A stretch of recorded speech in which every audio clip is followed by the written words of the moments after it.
사랑하는 행복한 교회 성도 여러분, 이 영상을 보시는 하나님 나라의 귀한 자녀 여러분, 오늘은 2022년 7월 1일 금요일입니다. 오늘부터 매일 성경은 히브리서를 시작합니다. 7월 26일까지 히브리서가 계속됩니다. 먼저 히브리서 서론을 잠깐 살펴보겠습니다. 시작에서 히브리서에 독특한 분류가 있습니다. 복음서는 마태, 마가, 누가 이고요. 사도행전 또한 요한복음까지 해서 보통 우리가 복음서라고 합니다. 바울 서신은 로마서, 고린도전서, 고린도후서, 갈라디아서, 에베소서, 빌립보서, 골로새서, 데살로니가 전서, 데살로니가 후서, 디모데 전서, 디모데 후서, 디도서, 빌레몬서, 무려 13개 서신을 바울 서신이라고 합니다. 히브리서가 왜 이렇게 독특한 분류를 할까요? 특이한 서신인데 바울 서신과 일반 서신의 중간에 위치해 있습니다. 두 번째는 구약과 주 1세기 헬라 세계관과 또한 연결되어 있습니다. 성도들의 삶과 예수 그리스도의 신학적 해석을 가지고 있습니다. 히브리서는 바울 서신과 일반 서신의 중간에 있습니다. 일반 서신은요, 야고보서, 베드로전서, 베드로후서, 요한 1서, 요한 2서, 요한 3서, 유다서, 예언서는 요한계시록 하나죠. 그래서 그 중간에 있는데 예수님의 삶, 또 예수님의 제자들의 삶, 성도들의 그 삶을 이야기하면서 또한 그것에 더불어 예수님의 그 신학적인 해석을 가지고 있다는 거죠. 두 번째는 저자와 독자입니다. 모두가 불투명합니다. 누가 썼고 누가 받아서 최초로 읽었는지, 최초의 독자가 누구인지를 정확하게 알 수가 없습니다. 사도급의 어떤 인물이라고 추정을 하죠. 바울은 동방 교회를 인정하고 서방 교회에는 바울을 불인정하는 그런 모습을 보이고 있습니다. 루터는 아볼로가 이 히브리서를 썼을 것이다 생각하는데 사도행전 18장 24절 28절을 근거로 해가지고 이야기하고 있습니다. 그래서 이 사도급의 어떤 인물이라고 했을 때 바울을 동방교회에서는 바울이 썼을 것이다 생각하고요, 서방교회에서는 바울이 쓴 것이 아니다 이렇게 이야기하고 있습니다. 또한 여러 후보들이 거론됩니다. 히브리서를 누가 썼냐? 아마 누가가 쓰지 않았냐, 신라가 쓰지 않았냐, 빌립이 쓰지 않았냐, 교부, 이 초대교회 교부 이 클레멘트가 쓴 것이 아니냐, 또 브리스길라가 아마 히브리서를 썼을 거다, 뭐 여러 가지 후보들이 거론됩니다. 3세기 이 교부 오리게네스는 오직 하나님만이 아신다 이렇게 또한 이야기한 교부가 있습니다. 어디에서부터 최초로 읽은 편지인가? 어느 공동체가 최초로 이 히브리서를 읽었을까? 여러 가지 설이 있습니다. 내용이 또한 독특합니다.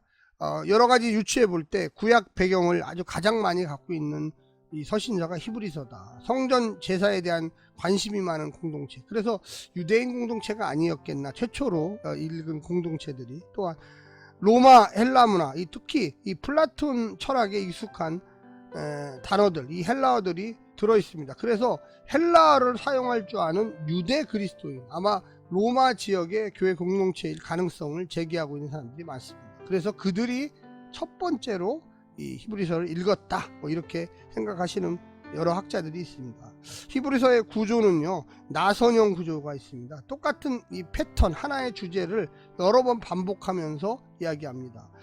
성경, 특히 구약 성경을 인용하고요, 또 해석을 하고 예증의 패턴을 가지고 있습니다. 그래서 그러므로, 이 그러므로라는 단어가 명령과 실천의 방향성을 제시합니다.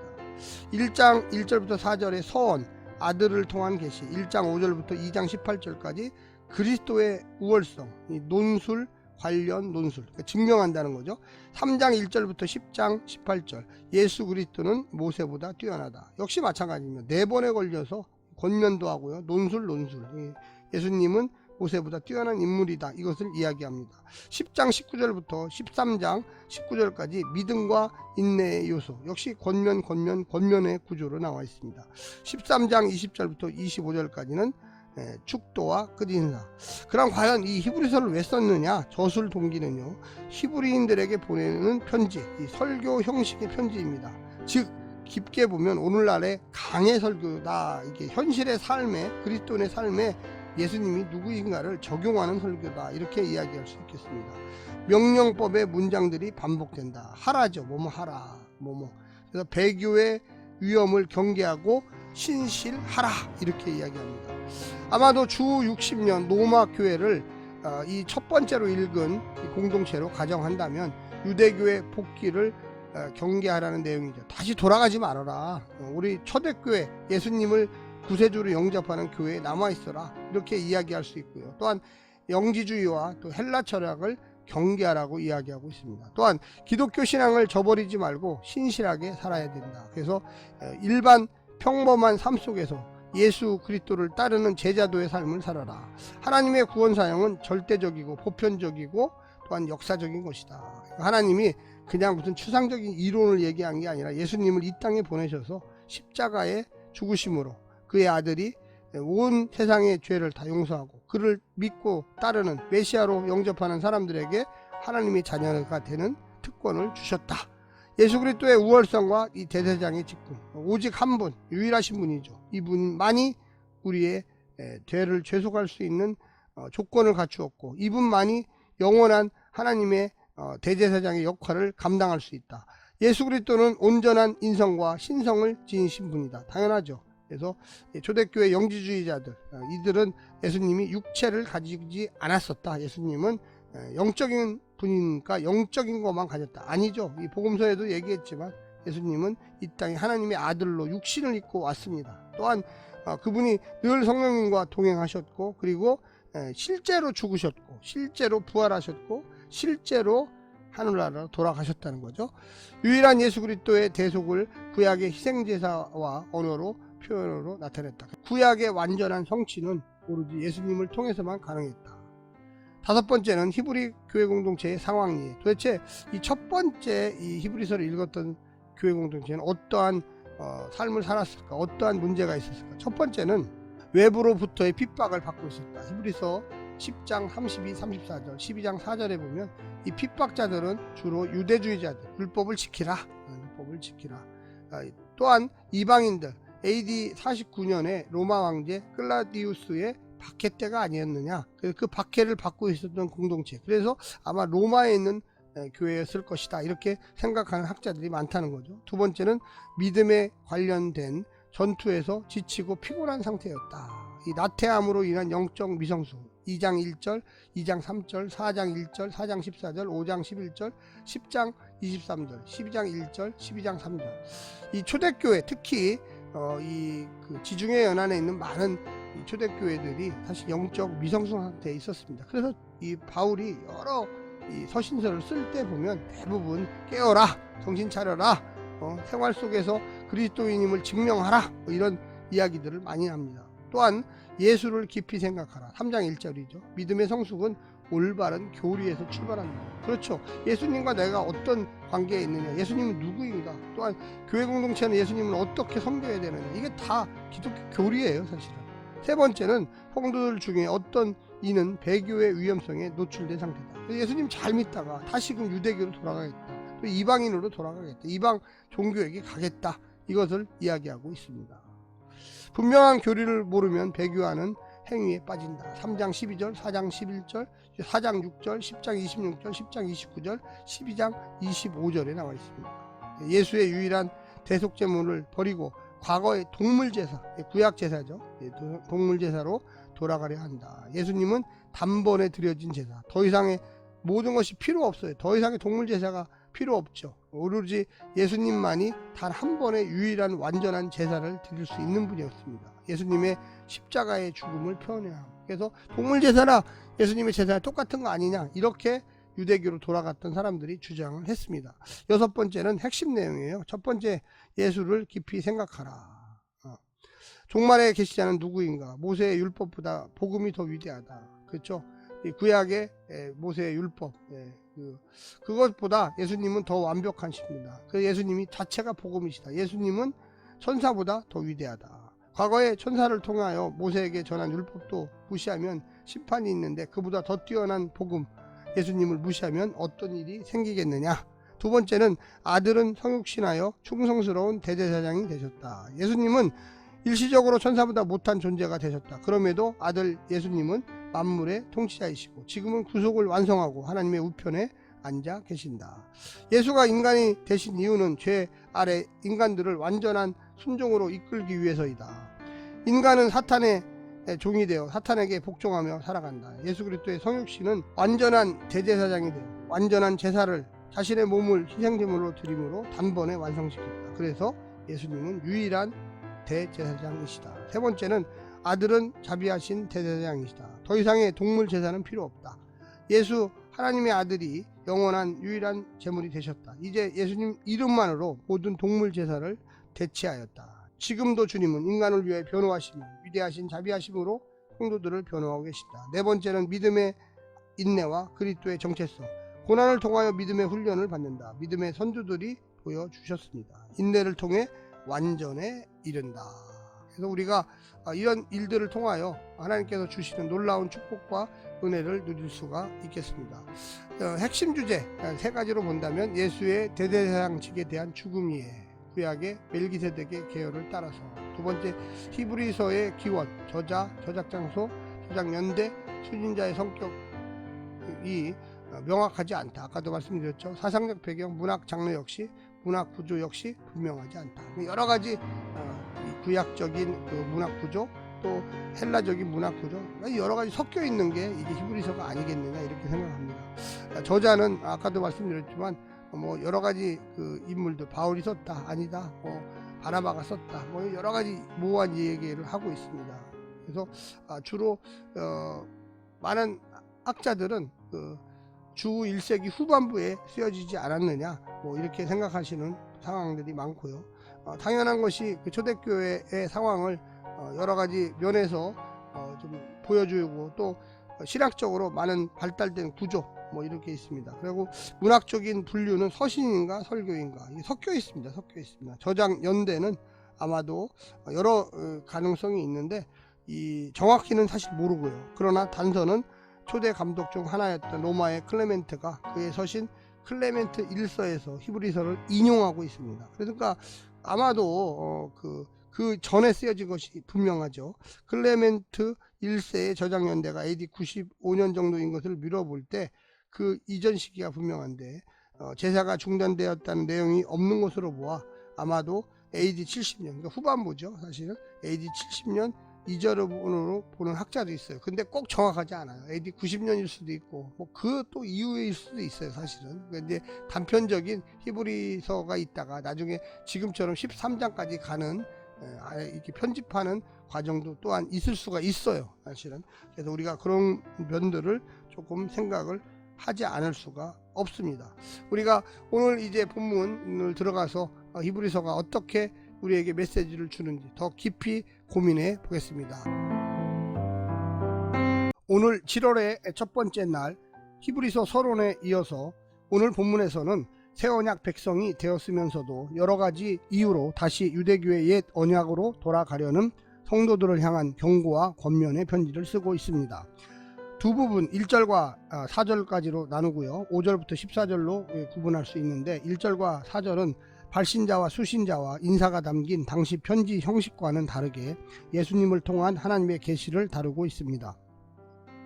5절부터 14절은 왜 예수님이 하나님 최고의 계시인지를 천사와 비교를 통하여 설명하고 있습니다. 오늘 본문 히브리서 1장 1절부터 4절은 예수님을 통하여 우리에게 전해진 하나님의 계시, 5절부터 14절은 천사보다 뛰어난 하나님의 아들 예수님을 이야기하고 있습니다.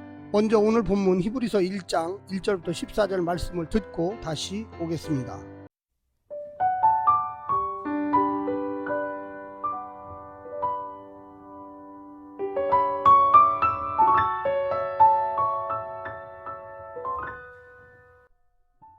히브리서 1장.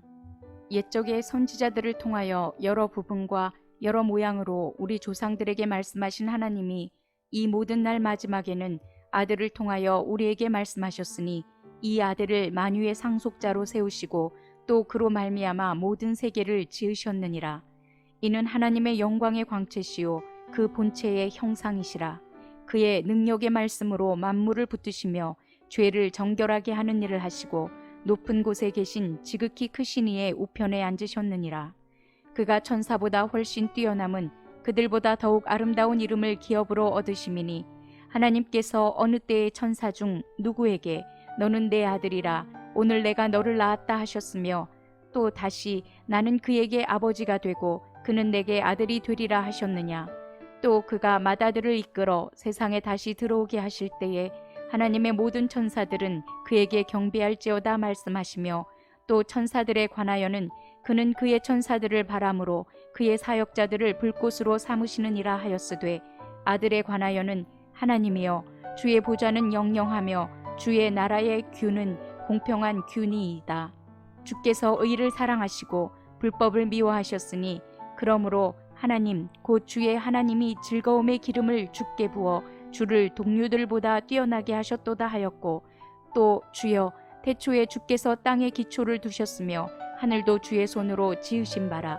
그것들은 멸망할 것이나 오직 주는 영존할 것이요 그것들은 다 옷과 같이 낡아지리니 의복처럼 갈아입을 것이요 그것들은 옷과 같이 변할 것이나 주는 여전하여 연대가 다함이 없으리라 하였으나 어느 때에 천사 중 누구에게 내가 네 원수로 네 발등상이 되게 하기까지 너는 내 우편에 앉아 있으라 하셨느냐. 모든 천사들은 섬기는 영으로서 구원받을 상속자들을 위하여 섬기라고 보내심이 아니냐.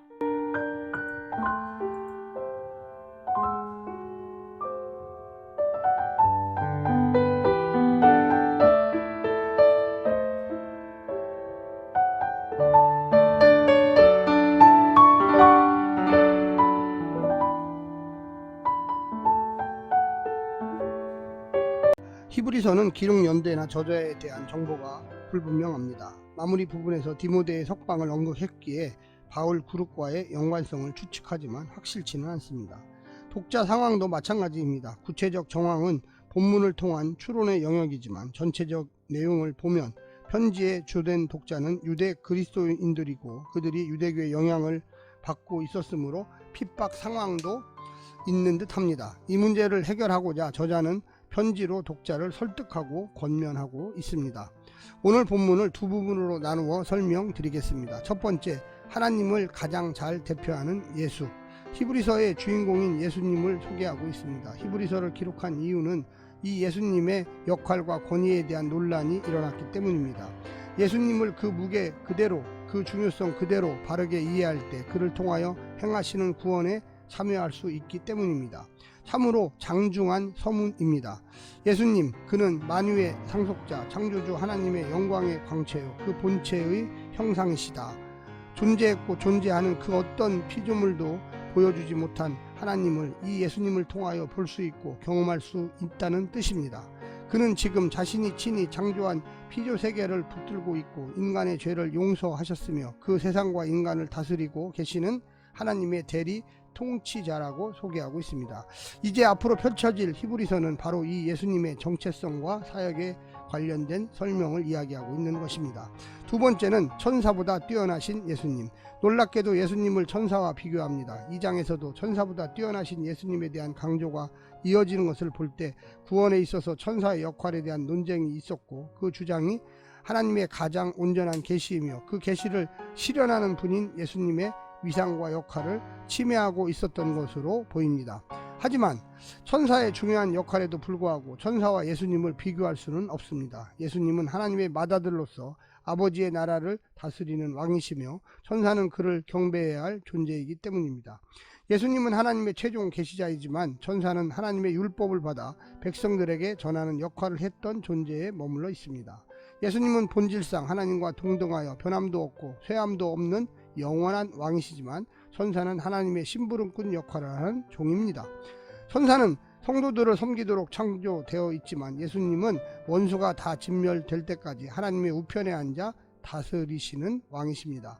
세상에 존재하는 것들의 가치와 그 위상에 따른 바른 이해는 예수님에 대한 바른 이해에서부터 시작된다고 볼 수가 있겠습니다. 그리스도인이 된다는 거, 예수님을 구세주로 영접하는 거죠. 그리스도인이 된다는 거, 예수님의 통치를 받아들인다는 것입니다. 천사보다 우월한 것은 너무나 당연한 것이죠. 오늘 본문 말씀을 통하여 예수님은 누구인가, 나와는 어떤 관계가 있는가 잘 생각해 보시기를 간절히 부탁드립니다. 오늘 하루도 승리하십시오. 샬롬.